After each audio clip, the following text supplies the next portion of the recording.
The bad news is that everyone is a potential victim, but the good news is that everyone is a potential solution.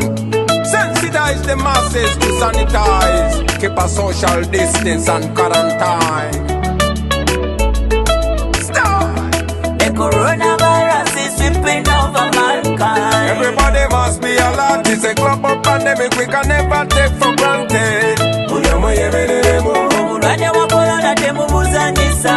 Kila mtu must be alert. It's a matter of life we can never take for granted. Discipline and personal hygiene, and make sure you regularly wash your hands. Keep a distance from everyone. Report anything like a symptom. Serious fever is a symptom. Dry cough is a symptom. Walk with tamula is a symptom. Itchy eyes and flu is a symptom.